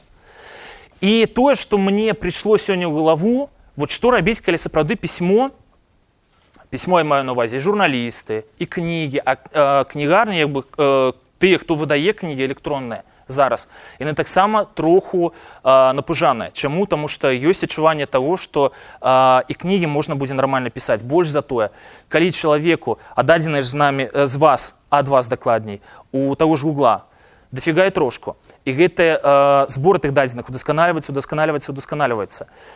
Тое, што мы з вами можам перажыць, і тое, да гэтых перажыванняў трэба будзе якую кнігу нам подсунуть. А может быть, эта книга будет створена как раз автоматичным письмом, так? Может быть, это будет старая книга, а новые книги и новые авторы до вас просто не дойдут. И это вельмі великая проблема. Тому я думаю, что у нейкі момент, может быть, стане актуальным вот эта тема плыня свядомости. Да? Плыня свядомости у лиса, как бы это брутально не звучало, может быть, мае шансы на свое реаднаўленне, так, аднаўленне просто. І можа быць, якраз у гэтым мы пабачым з вами нейкі працяг гэтых медыа і у нейкім сэнсе новае жыццё гэтых медыа. Але давайте з вобласці фантастыкі перамясцімся ў Мінскую вобласць, дакладней у Мінск. І паспрабуем зразумець, што можа адбывацца все-таки з Мінскам, так, і з беларускай медыапрасторай у бліжэйшы час. Мы сыходзім з таго, калі я прыдумываю гэта, я сыходзіў з таго, што сацыяльна-эканамічная палітычная сітуацыя будуць развівацца спакойна і павольна, як у зачарваным сне. Ніякіх выбухаў у нас не будзе, дзякуй Богу, і мы з вами жывем, як жывем. Мы жывем сваім светам, яны жывуць сваім светам. Тое, што мне здаецца вельмі важным, гэта можа не столькі медыаэкспертыза, а проста экспертыза чалавека, якому там баліць, калі хочаце, што ўсё ж такі беларускія медыа, дзякуючы інтэрнету, прыспяшаюць фармаванне нацыі, беларусаў менавіта. Чаму? Па адной простай прычыне. Мы з вами сапраўды вельмі запаволена развіваліся да пэўнага часу, з-за таго, што, ну, памятаеце, да, там 16, 17, 18 годзе не было нават пісьмовых нейкіх крыніцаў, па якіх можна было б там фармаваць нам фармавацца, да, народнасць і народнікі таксама у нас не асабліва прыжыліся. Пачатак 20-го стагоддзя это для нас быў рэнесансам і іншае. І вот гэтыя 100 год мы з вами спрабуем вырадзіцца ў нейкую нацыю. Вырадзіцца, я маю на ўвазе нарадзіцца, а не вырадзіцца вообще. Хаця, конечно, да гэтага таксама трэба ставіцца да слова вырадзіцца сур'ёзна. Но інтэрнет, ён, усе гэтыя кантакты, якія зараз ёсць паміж намі, сацыяльныя кантакты, яны дазваляюць нам абменьвацца інфармацыяй. Мы з вами можам развівацца як супольнасць людзей больш хутка, нашмат хутчэй, чым нашы продкі. Год, 5, 10, 20, 30, 40, я не кажу ўжо пра стагоддзя таму назад. І гэта трэба улічваць, і гэтым трэба карыстацца, безумоўна. Тое, што я напісаў пра срачы, гэта таксама, на мой погляд, прыкмета таго, што нацыя фармуецца, і гэта новы сацыяльны вопыт для нас з вами. Таму што ў нейкі момант нам усім надакучыць вот это вся лухта, все это лайно, якое нам льецца ў вушы, і мы з вами пачнем паводзіць сябе троху па-іншаму. Это першы крок да таго, каб мы пачалі разумець, што той, хто побач з намі, гэта такія ж людзі, такія ж нармальныя людзі, як і мы, з імі можна размаўляць, і можна размаўляць спакойна, а не крикам. З прадавачкай, якая там прадае, яна таксама чалавек. І можна запытацца, як здароўе, калі яна пачынае на вас гыркаць. І тады штосьці з гэтага можа атрымацца. Карацей, калі хочаце, у нас зараз пачатак 20-го стагоддзя, інтэрнэтны такі. Памятаеце, да, вот з падручнікаў па гісторыі і па літаратуры. Пачатак 20-го стагоддзя для беларускай культуры это росквіт. Это Богданович, Купала, Колас, все квітнее, буяе, вау. Для нас, мне здаецца, зараз у інтэрнэт-прасторы гэта прыкладна тое самае. Што будзе ў беларускім медыаполі? Ну, лепей, конечно, хотелось бы, каб это мы казали про беларускую медыапрастору. Потому что поле — это все ж таки поле, оно нас абмяжоўвае. Прастора — это прастора. И она, сапраўды, дае нам больше размах. По контенте. Локальные медыа — гэта не тренд, абсолютно не. Я сюда его поставил просто для того, каб яшчэ раз засведчыць, что не трэба замахвацца на великое. Да? Давайте працаваць больш лояльным, близким. І так было заўсёды. Людзям цікавей і бліжэй тое, што бліжэй да людзей, грубо кажучы. Адукацыйныя праекты. Мне здаецца, што тая хваля, якая вот была на Захадзе, якая паціху перакачавала ў Расію, яна мусіць пачацца і ў нас. Што маецца на ўвазе адукацыйны праект, я думаю, вам тлумачыць не трэба. Да? Давайте там з расійскага інтэрнэта назовіце пару хаця прыкладаў адукацыйных праектаў, вы трапіце ў яблычык. То, Разамас. Кто еще? Янина, не спите. Окей. Постнаука. Што нам паказваюць гэтыя прыклады? Яны нам паказваюць вельмі важную штуку. Людзі, ну, я маю на ўвазе тыя, якія робяць гэты сайты, яны збіраюць усю гуманітарную інфармацыю, усю гуманітаршчыну ў одно месца для таго, каб агуманітарываць нас з вами. Нам такого вельмі не хапае. Нам не хапае свода ведаў пра Беларусь. Мы з вами не ведаем, што такое Беларусь. Таму тыя прыклады, удалыя прыклады, іх мала, але яны ёсць. Калі спрабуюць сабраць эту всю інфармацыю, калі спрабуюць выдаць яе, і тут ужо включаюцца новыя медыа у абсалютна нармальнай, юзабельнай форме для чытача, нам не трэба даваць всю біяграфію Янкі Купалы. Да? Нам трэба пра Янку Купалу ведаць, якія вершы ён напісаў, як гучаў яго голас, колькі яго было палюбоўніц і чаму у выніку ён загінуў, хто яго забіў. Гэта і называецца рабіць гуманітарныя навукі блізкімі да чытача. Называецца рабіць гуманітарныя навукі, гуманітарны контент блізкім да кожнага з вас, каб ён адкладваўся ў галаве, каб вы ведалі, дзе жыў этот чалавек, што ён рабіў, чаму ён важны для вас. Гэта ў Беларусі вельмі не хапае. Я думаю, што гэта можа быць вельмі моцнай хваляй у нас, калі, безумоўна, мы з вами, ну, беларусізаванасць — это мара, а тэхнічная прасунутасць — гэта не мара, і мы з вами зараз пройдемся, да? Гэта тое, пра што я вам казаў сёння неаднойчы, і не буду на этом засяроджваць вашу увагу. Flutter і блокіратор — это зразумела. Але вот эта тэма, якая чамусьці нават зараз, можа быць, разглядаецца, я пра яе не ведаю. Але мне здаецца, што ну, я досыць такі абазнаны чалавек, і, магчыма, мусіў бы гэта ведаць.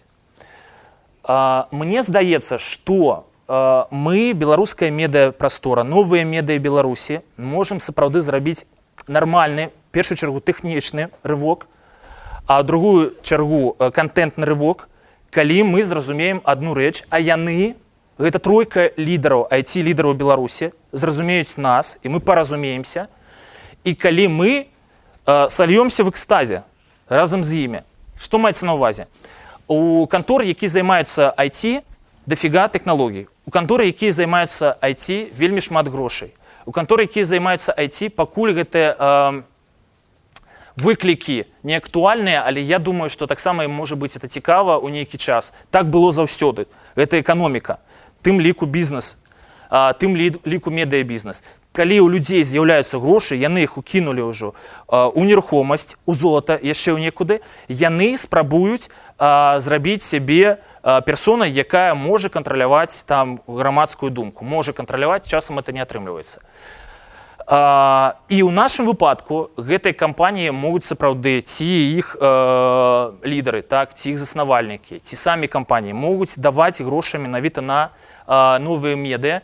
Чаму гэта можа атрымацца? Таму што сапраўды гэтыя грошы ёсць, а па-другое, вот, што асабліва для мяне важна і цікава было б, каб ўсё ж такі вот, спляценне гэта на тэхнічным узроўні таксама адбывалася, таму што вельмі моцны пласт ведаў адносна розных тэхнічных наваротаў, розных тэхнічных інавацый і так далей у іх ёсць, а ў нас гэтага няма.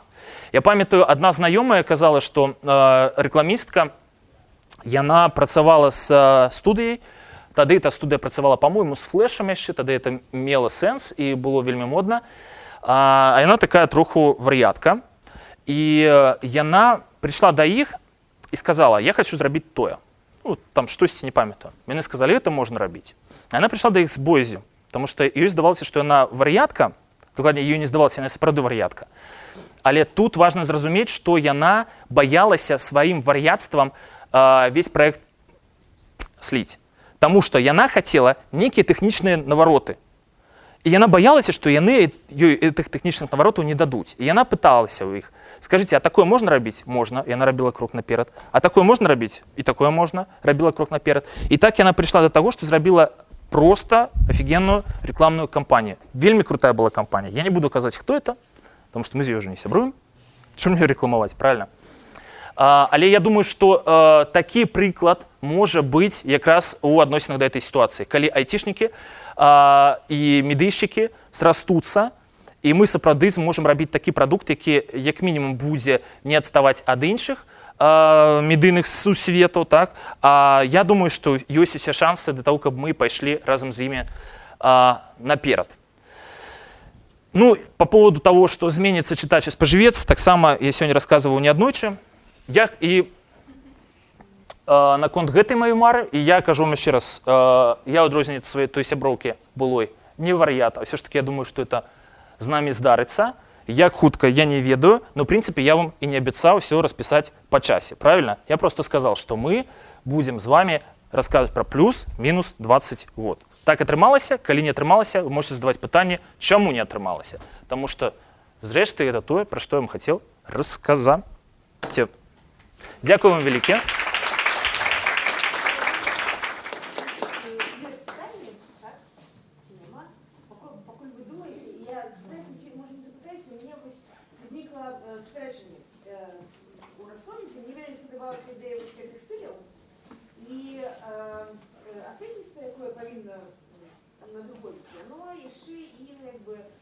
Пэўным чынам звычайных даследнікаў. Гэта тыя, хто нясуць нейкія там ідэі, а з другого боку, все, што вы распавядалі пра развіццё медыяў, яно вельмі моцна накіравана на тое, што мы ідзем за спажыўцом. І на мой погляд, гэта абсалютна супрацьлеглыя ідэалогіі, супрацьлеглыя стаўленне. Прасветніцтва это якраз не за спажыўцом, а наадварот. І вось тут нейкая такая, так усё ж за прасветніцтвам ці за вось. Самый нормальный отказ для этого питания и да, и нет. Прекрасно.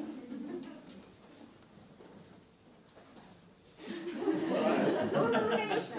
Добре, тогда... А что станет журналистами будущими медиа, которые там, наверное, станут писать на медиапрограммы, Все то, что робили некоторые события до этого. Журналісти, хутчэй за ўсё, безумоўна, не знікнуць. Чаму? Таму што это спецыялісты, якія ўмеюць працаваць з тэкстам.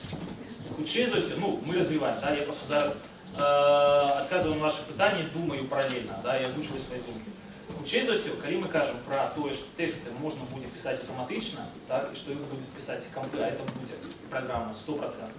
Як мінімум, журналістыка можа пайсці ў гэтым кірунку, яна можа пайсці ў кірунку IT. Працаваць з інтэлектамі, з гэтымі, так, ненатуральнымі, штучнымі, якія, можа быць, стануць натуральнымі. Гэта відавочна, што можа адбыцца. зразумела, што так ці інакш трэба кіраваць. Ну это, разумееце, мне таксама вот тут не вельмі хочется адказаць на это пытанне, потому что у меня висит этот бэкграунд фильма «Москва слезам не верит». А правда, что телевидение всех убьет? Конечно, правда. Нет, конечно, неправда. То есть с журналистами все будет плохо, с нормальными журналистами. А с ненормальными все не будет. Як звычайно было. З іншого боку, не забывайте про то, что есть еще в моем докладе, в моей лекции выделенная тема с туней свядомостью, да, так званой. Наколькі яна будзе улісаўская, ці наколькі яна будзе все ж таки асэнсаваная больш, да, і больш драматычна асэнсаваная, гэта пытанне. І куды яно выйдзе, таксама пытанне. Але я думаю, ще раз резюмуючи, все буде норм. Є ще питання? Ага, будь ласка. Я не вельмі зрозуміла про машинну часу, як це буде виглядати мова, тому що коли тобі виникає питання, ти питаєш у Google. Хорошо, что вопрос мне задать, что не могу.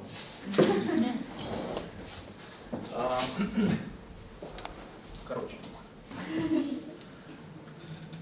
Вы глядели фильм про «Забудьте Кеннеди»? Сериал, это называется 60...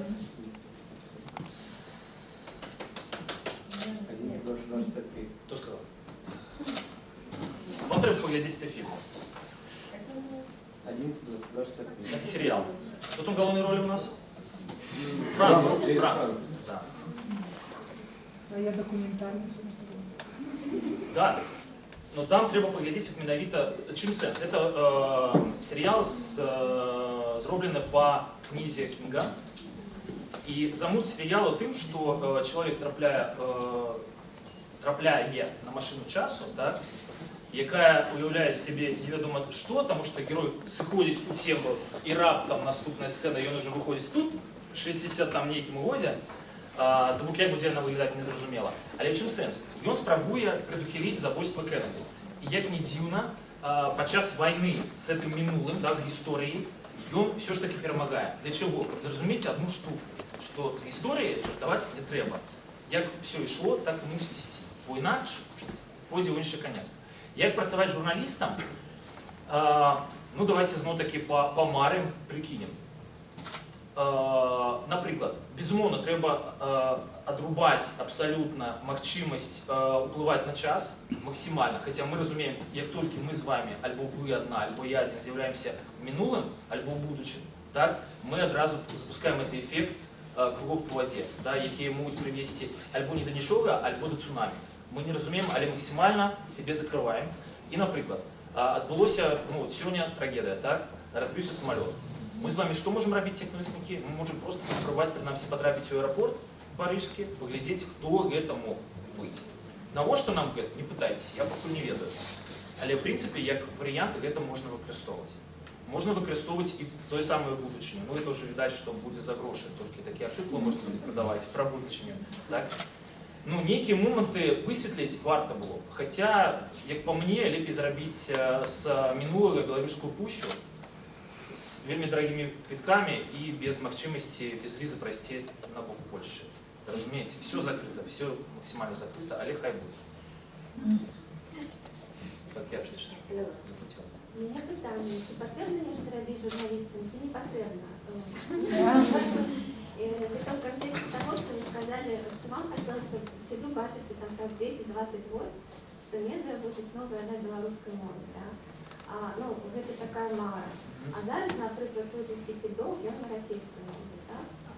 Не цалком. Ну, не цалком, так, але такая мощная аудитория, я на российской мове контентом. И у меня такое питание, ну, с разважанием, с этой лекции вашей, нашими разважаниями, чи потрібно нечто робити, да? Ну, принаймні журналістам, як рухатися в бок білоруськомовності. Чи можна просто, якби, чекати, коли це само прийде, так? Ну, я розумію, що ви мене тролите трохи. Ну, це просто питання. Я вам откажу, не... я вам откажу словами керівника нашої держави. З вашого дозволу. Але він сказав вельми мудрую річ. Мы покинем десь там бэкграунд, знову, який тягнецца за ім у этом сэнсе, але то, што ён сказаў, это вельмі важная штука, якую трэба зразумець кожнаму з нас. Журналисты ці не журналисты. А что вы от меня хотите? Вы разговариваете на белорусском языке дома. И тогда все получится. І ён вельмі мае рацыю, вельмі. Калі мы з вами пачнем размаўляць па-беларуску дома, кожны з нас, тады штосьці будзе атрымлівацца. Журналісты, вы не журналісты, якая розніца?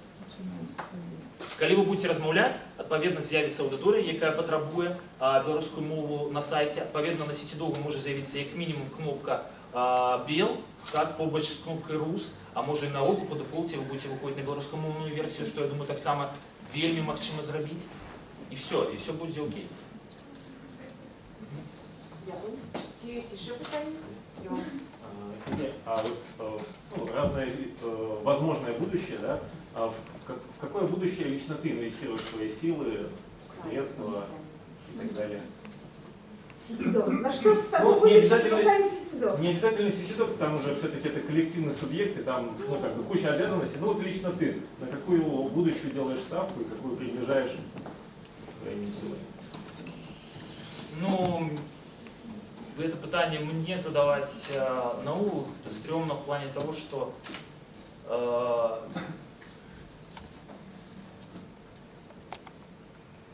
я хотел атрымліваць ад сваёй працы апрача задавальнення звычайнага яшчэ і фінансавае задавальненне вельмі моцнае.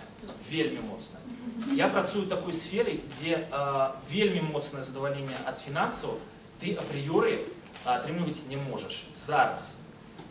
Я працую на тое, каб атрымліваць і фінансавае, і простае чалавечае задавальненне, і прафесійнае ад сваёй працы. Вот я бы ў гэтым накірунку рухаўся. То есть, в принципе, моя як бы мара, калі, канешне, гэта магчыма, каб мы просто лезуть в голову вот розныя там думкі про то, что рабіць свет лепей, и это нормально. Ну, это нормально. В сенсе, это то, что я хотел, каб пасля нашей працы с коллегами засталося. Может быть, это самое главное, но сапраўды. Потому что калі свет будзе троху лепшы, альбо горад у нашым выпадку троху лепшы пасля нашай працы, альбо падчас нашай працы, и калі мы будем его улучшать, в принципе, ну, ты ок. Можете нават помнік нам не ставить. Просто будьте лепшими, дзякуючы нам, и все. А гроши мы паспрабуем зрабіць на чымсьці іншым. Вялікія грошы, я бы сказал так. Сказал? Нет, я думаю, что не отказал. Я отказываю специально витиевато. Бабло побеждает зло. Нет, это просто я когда начинала про то, чтобы закидывали в будущее, а потом некая будова свою стратегию, видишь того, что хотелось бачиться. Просто там было шмат ідею, і справді цікаво, а на якусь конкретну тут зараз поставили, как той бог рухається, как вона така стала. Не, ну тогда давайте конкретно, да, коли мы кажем. Може, на машину часу, зрозуміло? Нет, тут все зразумела так само. Новым медыям трэба, паколькі калектыў журналістскі ёсць, да, я маю на увазе наогул журналісты, прафесійныя, там непрафесійныя без розніцы, але людзі, якія пісаць умеюць, сапраўды навучыць чалавека пісаць, гэта лёгка. Разумеете, мамку научили размаўляць. Ёсць на YouTube нават ролик, я видел. Тут ніякіх праблем няма. Калі тэхнічныя сродкі мы маглі на тэхнічныя выклікі рэагаваць больш аператыўна, вот это была б моя мара. Потому что по вялікім рахунку мне вельмі хочется, каб беларуская медыапрастора, яна сапраўды, як і наши айцішнікі, ну, як бы былі там впереди планеты всей. Хай за нами альбо перед нами идут индусы, я не супраць, но китайцев запускать пасля себе только и все. Ніяким чином не перед. Зрозуміло. Чи є ще питання?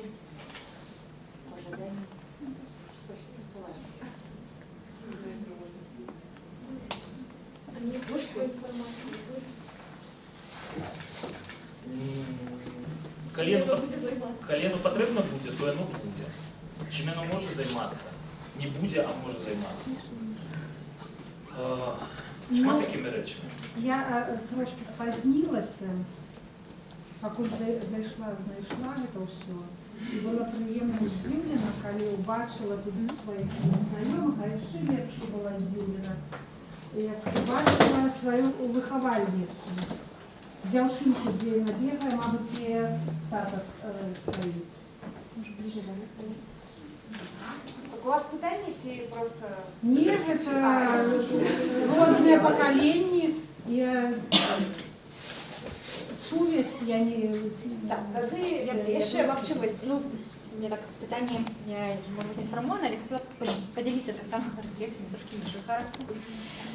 Вось на протягу лекції, яка, безумовно, шмат разоў ви захапляли.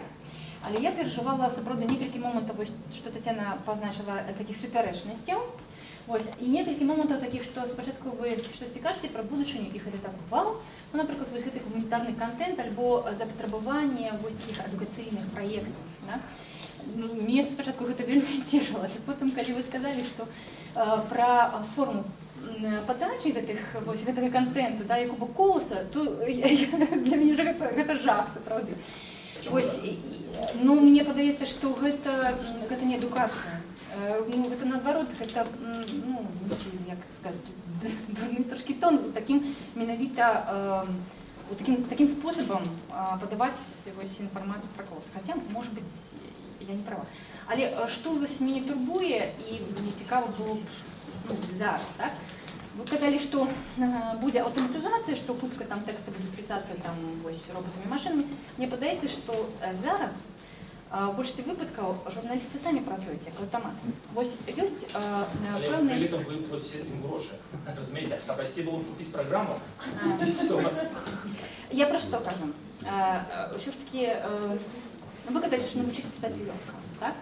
Але не хапае менавіта вось такіх якасных, класных тэкстаў, аўтарскіх, такога цікавага падыходу, там, і аналітыкі. Звычайна журналісты вось некалькі разоў мела такое шчасце працаваць. Ты пішаш вось нейкі рэліз, выкарыстоўваеш нейкую фармальную такую інфармацыю, і хочацца, каб журналіст прыйшоў і ўзяў з мерапрыемства болей і падаў яго шырэй. Але тое, што ты потым атрымліваеш у навінах, то гэта перапрацаваны твой рэліз.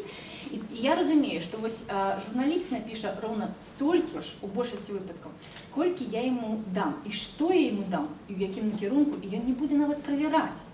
Па некаторых тэмах існуюць 3-5, ты не задаволена, так? Я так трошки в іншы бок. Я кажу пра свае там вось болі. Там 3-5 нейкіх экспертаў, добра, калі 3-5, а ёсць некаторых 1-2, якіх вось тузаюць, вось, калі тэмы там, ну, вось закранаецца, то пачынаюць браць каментары. Журналісты самі не шукаюць новыя імёны, так не адкрываюць іх, хаця яны ёсць. І вось з аднаго боку гэта вось бянтэжыць, што і самі журналісты часам, што вось, ну, няма новых імён. А з іншага боку, вось гэта такая сетка, якую самі разглядалі, яна не дае прабіць гэтых новых імёнаў. Калі ты дасылаеш, напрыклад, рэліз, і ты ведаеш, што гэта падзея сапраўды важная, яны не расчытваюць як важна, таму што ў іх ёсць нейкая матрыца, па якой яны кладуць, вось, ну, нейкая, яны расчытваюць, гэта падзея ці не падзея, так? І ўсё, і ты не кладзеш.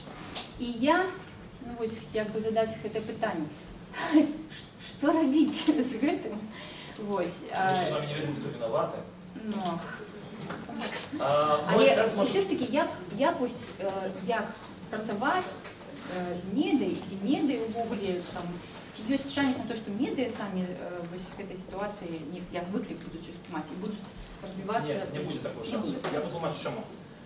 Глядзіце, мы абсолютно пайшлі ў іншы бок, але калі мы закранули эту тэму, яна, наколькі я разумею, для інстытута журналістыкі, для людзей, якія працуюць з інфанагодамі, яна вельмі збітая, вельмі.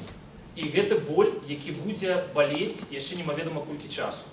Калі ёсць падзея, якую вылічыць цікавай, а журналісты ў лепшым выпадку прыходзяць і пішуць тое, пра што вы кажаце, перапрацаваны рэліз, а ў горшым выпадку не прыходзяць. І самае галоўнае, тут незразумела, што яшчэ гора і што лепей. Можа быць, яны не прыходзілі наогул. Вот так вот с лёту, то, что можно сказать, что калі журналист не виноваты, любой человек, который приходит писать и претендуя на звание журналиста, хотя знов-таки, вот журналист, не журналист, что мы маем на увазе? Когда человек приходит просто для того, как писать, это еще не значит, что он журналист. Журналист — человек, который шукає, отшукує, копається, бла-бла. Ну, это романтика, на яку нема ні часу, ні грошей, на жаль. А у журналиста есть редакційная політика, есть редактор, есть бюджеты. И все это разом дает той эффект, про який вы кажете. И ничего из этого пакуль что зрабіць нельга, але калі мы будзем задаваць нейкі тон, і тут ужо мусіце вы працаваць таксама з намі, калі вы будзеце спрабаваць падстрайвацца пад нас. Бо гэта вельмі проста насамрэч, зараз патлумачу. Калі вы робіце, напрыклад, выставу і пішаце выстава беларускага фальклору, на гэта ніхто не прыйдзе, ніхто не прыйдзе. А калі вы пішаце, што гэта выстава, на якой там будзе штосьці, і даеце нейкую сапраўды не то, што эксклюзіў, але тое, што нават на ваш погляд абывателя можа зачапіць, вот просто забіце ў сабе інтэлектуала, так, і зрабіцеся звычайным абывателем, у якого няма ні часу, ні радасці ад чытання такіх вот вялікіх нейкіх матэрыялаў прастранных. А вы хочаце просто, каб пра жыццё вам расказалі нейкую цікавую гісторыю. Я ўвесь час кажу журналістам, расказвайце цікавую гісторыю. І так кажуць все мои калегі, відаць што. Тады вы пішаце ў рэлізе гэта, і журналіст разам з рэдактарам, у нас было такое неаднойчы. Читая гэтую гісторыю, разумее, што ў прынцыпе можна пайсці. То бок там можна штосьці выкруціць. Разумееце, гэта працэсы, якія ўзаемазвязаны. І нельга, як бы, гэта не пытанне будучыні. Мы же сегодня с вами рассказывали про светлую будущую, правильно? А это не пытание светлой будущей. Светлая будущая – это машина часу. А пытание працы журналиста и пресс-секретаря умовного, да, это пытание надённое, надённости просто. И все. То есть не связывайте то, что у вас пачнут лепей разуметь с будущей. Это можно робить уже зараз. Але это треба робить с вашей допомогой. Нам треба зразуметь вас, але з вашей допомогой. Мы спробуем. Калі журналістка пайшла до вас, яна спрабуе наладзіць масты. Уведзіма часу і жадання. Но ваша задача зрабіць так, каб яе была прынамсі цікавасць засталася. І тады можа штосьці атрымаецца. Коллеги, тише. Все зрозуміло про будучиню. Все уже стомились. Все уже стомились. Тому... Накрыло будущее. Накрыло будущее. Все шукають место в машині часу. Дякую, Олег Сергій. Я думаю, що це, може, не апошні можливість порозмовляти про будущее, бо мені подається там вельми шмат справді суперечності і питання про те, куди справді все розрухатися, бо,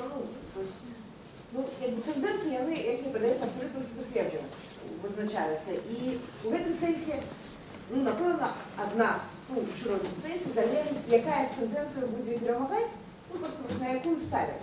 Те, хто працює у этой сфере. Может быть, не варто на их ставить? Не, ставить в сенсі, тут есть последние тенденции. Может быть, варто их запустить просто? Лучше запустить, ставить в сенсі, працювати у руслі одной из них. Может, не варто в русле одной? Может, варто в русле 2, 3, 4, 5? Ну, не ведаю. Яны покажуть свою життєздольність. Добре. Дякую, Олег. Дякую вам.